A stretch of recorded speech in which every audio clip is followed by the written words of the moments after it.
Hola, buenos días. Mi compañera Tania Paulina Ibarra Rosas y yo, su servidora Ana Judidia Espinosa Ortega, les vamos a explicar el tema de fisiología gastrointestinal.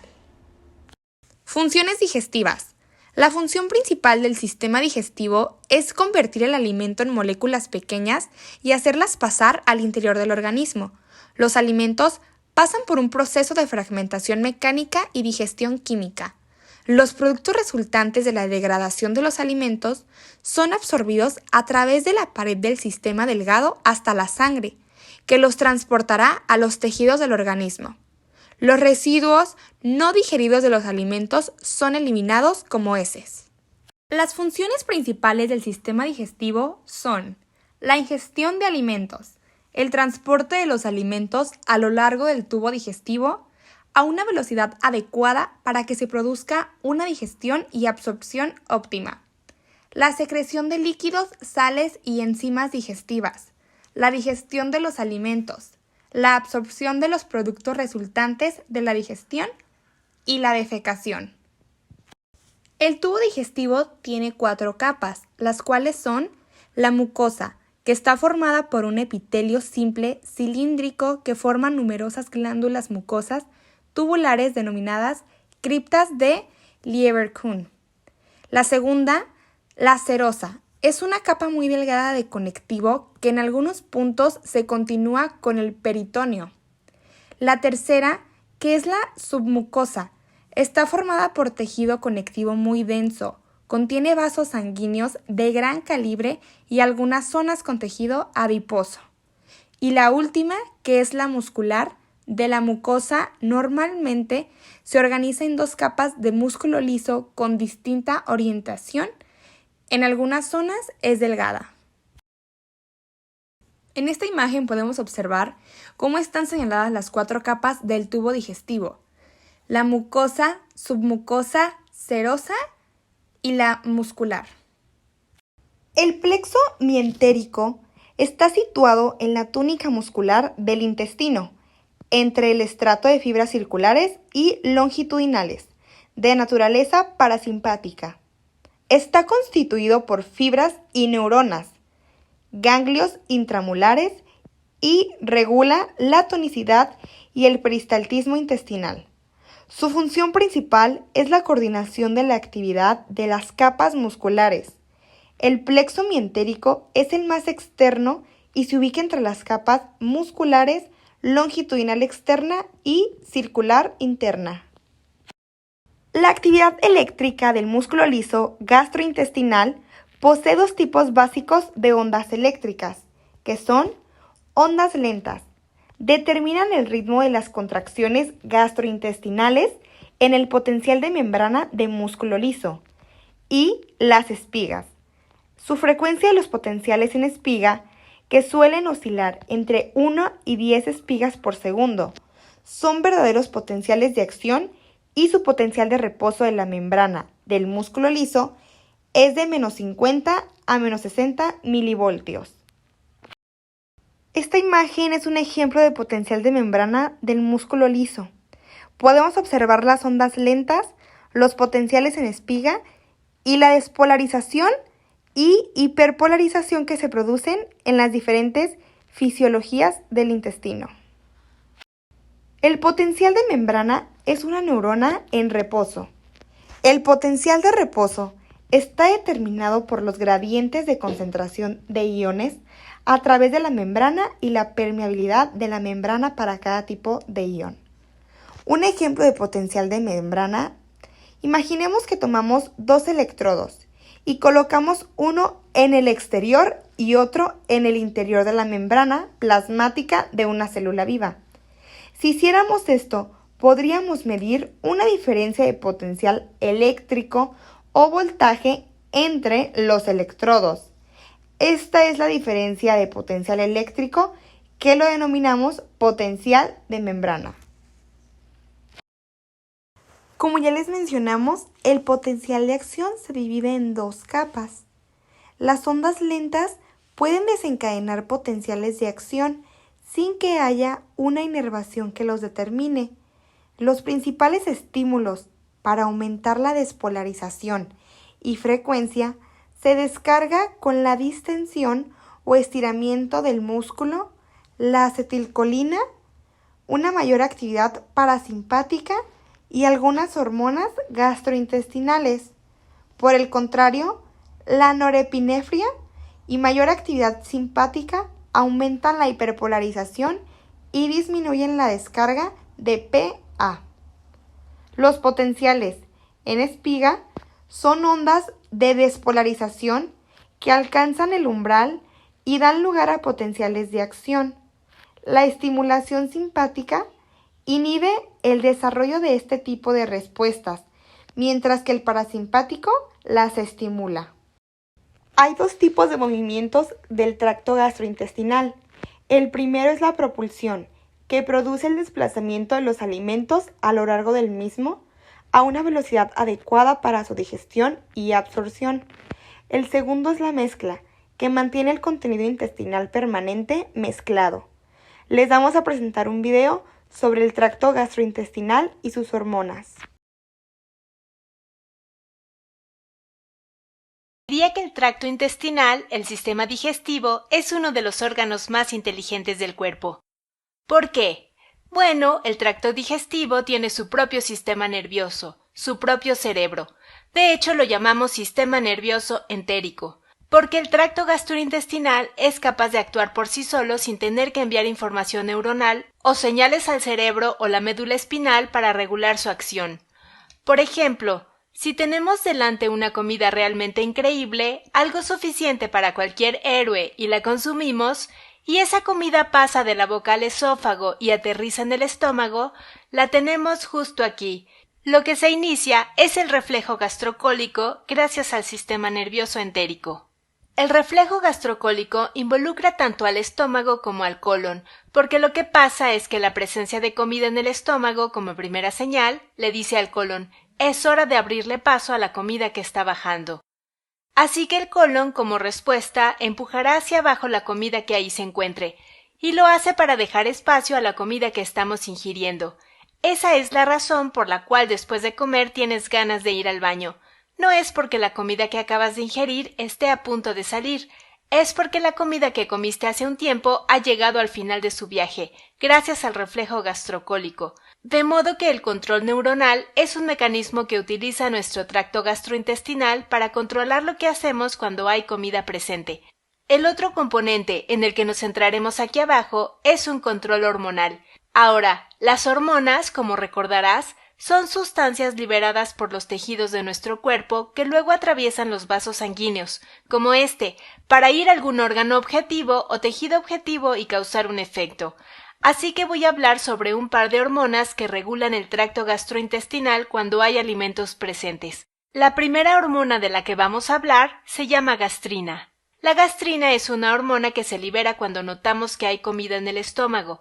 La gastrina se libera en el estómago para ir al torrente sanguíneo y luego volver al estómago para estimular la secreción de jugos digestivos.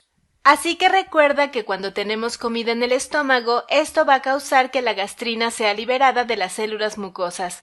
La gastrina también causará la secreción de un par de cosas.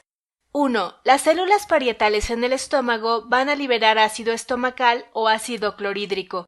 Se va a liberar pepsinógeno de las células principales del estómago.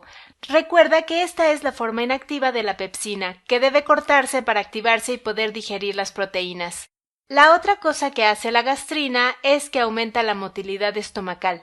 Recuerda que una de las funciones del estómago es batir la comida, no solo liberar ácido y pepsinógeno que van a digerir los alimentos, también descompone físicamente la comida y el resultado es algo que se llama quimo. Lo escribiré aquí. El quimo es lo que el estómago envía al duodeno. Ahora, la liberación de gastrina en el torrente sanguíneo presenta una inhibición cuando la acidez del estómago alcanza un pH de 3. Un pH bajo inhibe la liberación de gastrina, de modo que voy a decir que el rojo es inhibición y el verde es avance o luz verde. Así que recuerda que la siguiente parte de nuestro proceso digestivo implica enviar el quimo al intestino delgado, específicamente a la primera parte del intestino delgado que se llama duodeno. Entonces el quimo se envía al duodeno. Ahora, esto va a propiciar la liberación de otras dos hormonas. La primera hormona de la que hablaré se llama secretina. Una vez que el quimo llega al duodeno, la secretina se libera en el torrente sanguíneo y va a 2 lugares. Primero va al páncreas, que podría haber dibujado aquí en el tracto gastrointestinal. Está justo aquí en el duodeno, pero solo lo voy a escribir acá. La secretina va a causar la liberación de una solución rica en bicarbonato en el páncreas. Esta solución rica en bicarbonato involucra las enzimas pancreáticas, pero la parte más importante en la que queremos centrarnos es en el bicarbonato. ¿Y cuál es la razón? Bueno, el estímulo para la liberación de secretina fue el quimo ácido que se envió al duodeno, de modo que requerimos lanzar una base como bicarbonato para neutralizar ese ácido. La secretina va a regresar del torrente sanguíneo hasta el estómago. Esto va a causar una inhibición de motilidad estomacal, de liberación de ácido y de liberación de pepsinógeno, las cosas que vimos suceder con la gastrina. La otra hormona que se va a liberar porque tenemos quimoácido en nuestro duodeno se llama colecistoquinina, y como recordarás, es una hormona relacionada con la vesícula biliar. Y al igual que la secretina, se libera colecistoquinina de la mucosa intestinal. Puedo dibujarlo viniendo de aquí, a nuestro torrente sanguíneo, y también va a ir a 2 lugares. Uno va a ir al páncreas para estimular la liberación de las enzimas pancreáticas. Libera las enzimas pancreáticas, así que escribiré enzimas pancreáticas, y esto ayudará en nuestro proceso digestivo. Una de las enzimas que se libera del páncreas, que explicaré en un minuto, y ayudará a aclarar las cosas, es la lipasa. Recuerda que la lipasa se usa para descomponer los lípidos. Eso es lo que significa lip. Estamos rompiendo los lípidos. La otra cosa que la colecistoquinina va a hacer es pasar por el torrente sanguíneo y llegar a la vesícula biliar. Va a ir a la vesícula biliar y la colecistoquinina va a causar la contracción de la vesícula biliar. ¿Y qué crees que pasa cuando la vesícula se contrae? ¿Cuál es la función principal de la vesícula biliar? Bueno, si recuerdas, la vesícula biliar retiene la bilis, que se produce en el hígado. Así que cuando aprietas la vesícula biliar, vas a bombear bilis fuera de la vesícula biliar, hacia el conducto cístico y hacia abajo, y a través del conducto colédoco hacia el duodeno. Eso ayudará a emulsionar los lípidos. Y por último, la otra cosa que hace la colecistoquinina es que regresa a este punto y disminuye la motilidad estomacal. Queremos frenar la liberación del quimo del estómago porque necesitamos algo de tiempo para procesar lo que ya tenemos aquí. Ahora, ¿es el viejo quimo lo que causa que se libere colecistoquinina y secretina en el torrente sanguíneo, o es algo más específico contenido en el quimo? Bueno, déjame preguntarte, ¿por qué crees que se liberó la colecistoquinina? Si tuviéramos que señalar un nutriente específico contenido en el quimo que requiere que la vesícula biliar se contraiga y libere bilis, y que el páncreas libere una enzima como la lipasa, ¿de qué tipo de nutriente o macromolécula piensas que estoy hablando? Bueno, si dijiste lípidos, tienes toda la razón. Son los lípidos contenidos en el quimo lo que específicamente hace que se libere colecistoquinina. ¿Y qué pasa con la secretina? Bueno, de nuevo esto depende de ti. Piensa en lo que sucede debido a la secretina. Lo principal aquí es que se libera bicarbonato, que es una base, y hablamos de lo importante que es para neutralizar el quimo ácido. De modo que no es realmente una macromolécula la que hace que se libere secretina, sino que es ácido clorhídrico. Es la acidez del ácido estomacal que ahora se envía al duodeno, lo que causa la necesidad de una solución rica en bicarbonato del páncreas. Es genial. Creo que hasta ahora tenemos una buena idea de cómo las hormonas gastrointestinales nos ayudan, al menos en el tracto intestinal.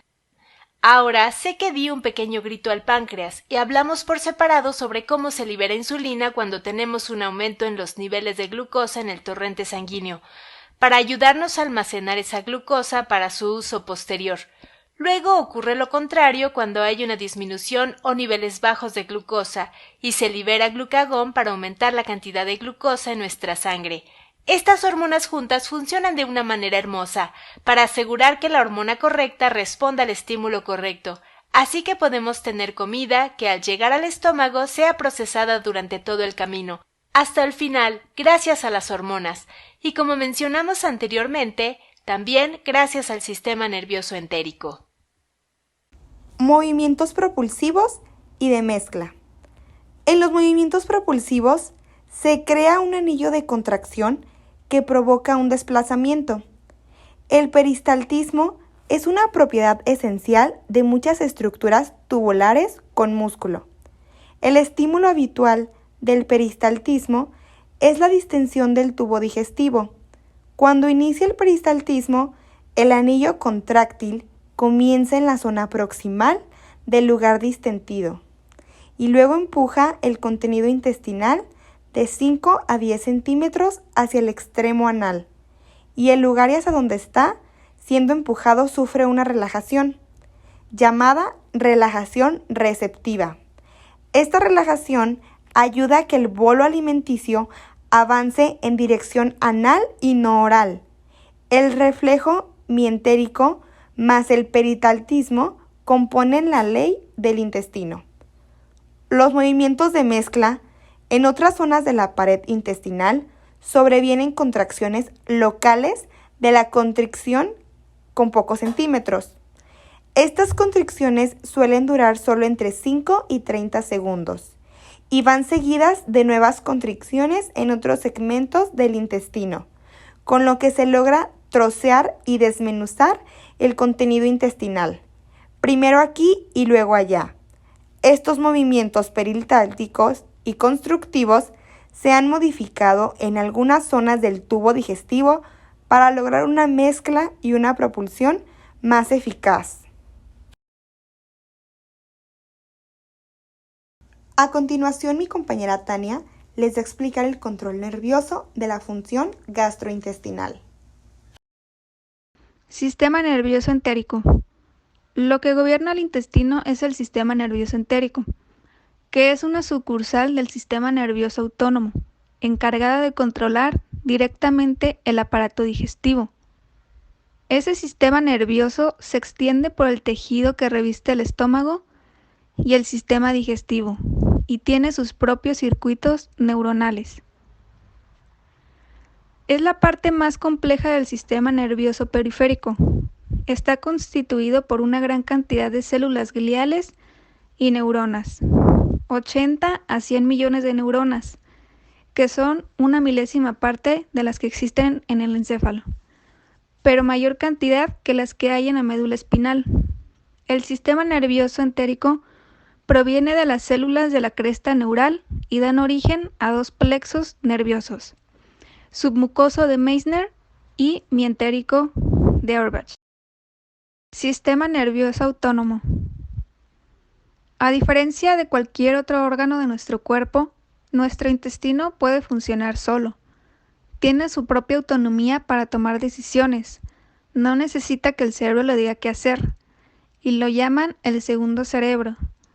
El sistema nervioso autónomo es la parte del sistema nervioso que controla las acciones involuntarias, tales como los latidos cardíacos y el ensanchamiento o estrechamiento de los vasos sanguíneos.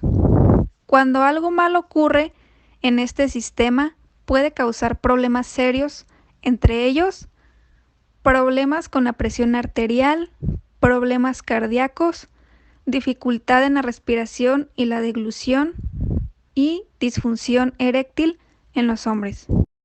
Fibras sensitivas aferentes del tubo digestivo. Muchas fibras nerviosas aferentes se originan del tubo digestivo. Estos nervios sensitivos pueden estimularse por la irritación de la mucosa intestinal, una distensión excesiva del intestino, la presencia de sustancias químicas específicas en el intestino. Existen 3 tipos de reflejos gastrointestinales: reflejos integrados por completo dentro del sistema nervioso de la pared intestinal, reflejos que van desde el intestino a los ganglios simpáticos prevertebrales, desde donde vuelven al tubo digestivo, reflejos que se originan en el intestino para ir a la médula espinal o al tronco encefálico y volver de nuevo hasta el aparato gastrointestinal o tubo digestivo. Controlan la actividad motora y excretora. Sistema endocrino. En el aparato digestivo existen funciones de regulación química, como hormonas, transmisores químicos y metabolitos activos. Entre ellos, colecistocinina se sintetiza principalmente en las células L del duodeno y el yeyuno, aunque también se libera como neurotransmisor en varias regiones cerebrales, como córtex, amígdala, hipocampo, tálamo e hipotálamo, entre otras. La ingestión de nutrientes, fundamentalmente grasas y proteínas, induce la liberación de CCK al torrente sanguíneo. El polipéptido pancreático. El polipéptido pancreático es secretado tras la ingestión de alimentos con relación con el número de calorías ingeridas una vez liberado al torrente sanguíneo. La concentración de polipéptido pancreático permanece incrementada durante aproximadamente las 6 horas siguientes a la ingestión. Un fenómeno humoral del aparato digestivo sobre la secreción y motricidad gástrica es la gastrina. La respuesta secretoria de las glándulas gástricas a una comida se debe, por lo menos en parte, a un mecanismo humoral. Esto ha sido ampliamente demostrado por medio de bolsas gástricas trasplantadas o injertadas. El polipéptido insulinotrópico dependiente de glucosa es un péptido de 42 aminoácidos descubierto, y quienes observaron que la infusión intravenosa de una preparación de péptidos provenientes del intestino inhibía la secreción de ácido gástrico y pepsina, así como la motilidad del antro y del fundus de perros.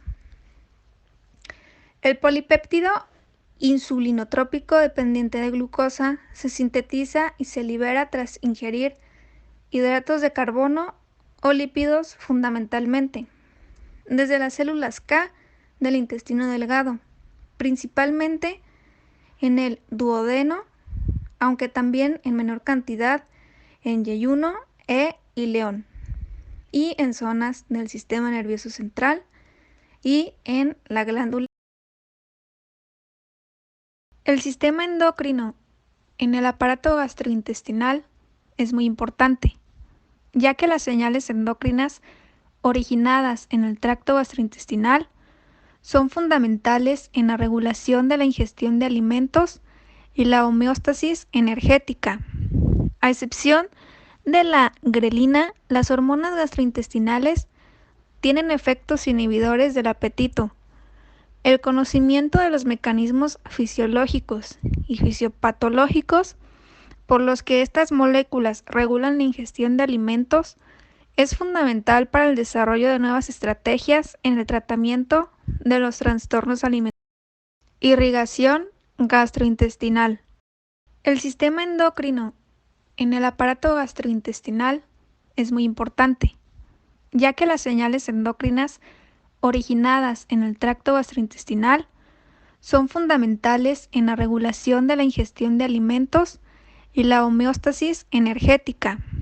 A excepción de la grelina, las hormonas gastrointestinales tienen efectos inhibidores del apetito. El conocimiento de los mecanismos fisiológicos y fisiopatológicos por los que estas moléculas regulan la ingestión de alimentos es fundamental para el desarrollo de nuevas estrategias en el tratamiento de los trastornos alimenticios. La microvascularización de vellosidad puede ser una irrigación peligrosa porque es un riego sanguíneo en las vellosidades intestinales. Puede haber un cortocircuito hasta de un 80% del oxígeno, arteriola-vénula. También es importante en estado de shock circulatorio o hipoxia.